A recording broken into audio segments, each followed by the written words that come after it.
Assalamualaikum warahmatullahi wabarakatuh. Perkenalkan, nama saya Nadia Konita Fadila Nastrum dengan NIM 230907501017. Pada hari ini saya akan mempresentasikan tugas kelompok saya yang berjudul Explore Bali Tourism Analytic Dashboard. Nah, dashboard ini dibuat menggunakan Shiny Apps untuk membantu menganalisis data destinasi wisata di Bali, khususnya di Kota Denpasar. Sistem ini menampilkan informasi wisata secara interaktif, mulai dari persebaran lokasi, analisis klaster, statistik kategori wisata, hingga eksplorasi data destinasi. Pada halaman overview, ini ada overview. Di sini terdapat beberapa informasi utama, yaitu total destinasi wisata yang sebanyak 212, rata-rata rating yang sebanyak 4,6, dan total review sebanyak 117.280. Di sini total dari yang sudah dikumpulkan. Dashboard ini tuh bertujuan membantu pengguna memahami pola wisata dan popularitas destinasi di Bali secara lebih mudah dan visual. Selanjutnya, top populer destinasi dan cluster share. Nah, pada bagian ini ditampilkan grafik top popular destinations yang menunjukkan destinasi wisata dengan jumlah review tinggi. Berdasarkan grafik, destinasi yang paling populer adalah Pasar Badung, Monumen Bajra Sandi, dan yang ketiga itu Erlangga 2 Pusat Oleh-oleh dan Taman Budaya. Nah, semakin panjang batang grafik, semakin tinggi juga jumlah review dari wisatawan. Di sebelah kanannya ini terdapat diagram cluster share yang memperlihatkan pembagian data ke dalam 3 cluster. Yang pertama ini cluster 1 mendominasi dengan sekitar 69,3 data, cluster 3-nya sekitar 28%, dan cluster 2 sekitar 1,9 saja. Nah, hasil cluster ini membantu mengelompokkan destinasi yang berdasarkan karakteristik tertentu seperti rating, jumlah review, dan popularitas. Selanjutnya, Geomap. Di sini peta sebaran destinasi. Pada menu Geomap ini, dashboard menampilkan persebaran destinasi wisata di Kota Denpasar dalam bentuk peta interaktif. Setiap titik pada peta mempresentasikan satu destinasi wisata. Ini gambarnya.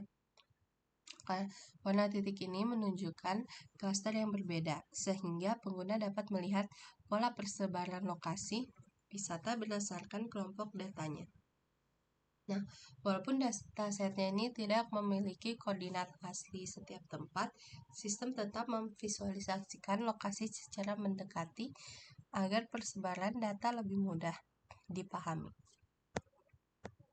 Dan peta ini juga membantu mengetahui area wisata yang paling padat dan bagaimana distribusi destinasi di Kota Denpasar. Selanjutnya, kategori terbanyak dan rating per kategori yang ada di sebelah kanan ini. Nah, pada bagian kanan ini kan ada juga kategori terbanyak dan rating per kategori. Nah, dengan jumlah destinasi yang paling banyak itu pusat menyelam itu ada 42 tempat, tujuan wisata itu ada 29 tempat, dan pura itu ada 20 tempat, 3 terbanyaknya. Selain itu, terdapat fitur rentang rating yang memungkinkan pengguna memiliki kategori memilih kategori wisata berdasarkan nilai rating tertentu. Dari hasil analisis, beberapa kategori memiliki rating sempurna 5 dari 5 seperti ini. Yang pertama ada kedai kopi, yang kedua museum patung, yang ketiga pusat olahraga petualangan. Nah, visualisasi ini membantu melihat kategori wisata mana yang paling diminati dan memiliki kualitas terbaik menurut wisatawan. Selanjutnya, Selanjutnya ringkasan statistik. Nah, di sini ringkasan statistik itu ditampilkan tabel yang berisi informasi detail mengenai setiap kategori wisata. Tabel ini tuh memuat jumlah destinasi, total review, dan rata-rata rating dari masing-masing kategori. Nah, sebagai contohnya, kategori tujuan wisata memiliki review tertinggi yang lebih dari 52.000 review, sedangkan kategori pusat menyelam memiliki jumlah destinasi terbanyak yaitu 42 tempat. Data statistik ini memberikan gambaran mengenai tingkatan popularitas dan kualitas dari setiap kategori wisata di Bali. Selanjutnya PCA analisis dan dendrogram dari cluster analisis. Nah, pada menu cluster analisis ini kan terdapat visualisasi PCA dan dendrogram. Grafik PCA digunakan untuk memvisualisasikan hasil clustering dalam 2 dimensi sehingga hubungan antar data dapat terlihat lebih jelas. Dan dari grafik tersebut terlihat bahwa cluster 1 memiliki persebaran data paling besar. Cluster 2 berisi data dengan karakteristik yang berbeda. Sedangkan cluster 3 memiliki tingkat popularitas yang cukup tinggi. Di sebelah kanan ini terdapat dendrogram yang menunjukkan proses pengelompokan data secara hierarki. Semakin dekat cabang antar data, maka semakin mirip karakteristiknya. Nah, analisis ini membantu memahami pola dan hubungan antar destinasi wisata berdasarkan data yang dimiliki. Selanjutnya,